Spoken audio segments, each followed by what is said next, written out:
Now, in order to find your charts on TradingView, you want to come here to your home screen, and then you want to find the tab that says Products at the top of your screen. Click the Products tab and then scroll down to the tab that says Supercharts. Click Supercharts and then you will be brought here to your charts window.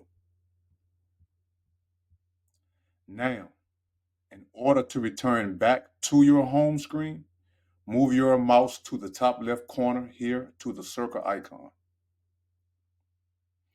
Click the circle icon, then scroll down to the Home tab.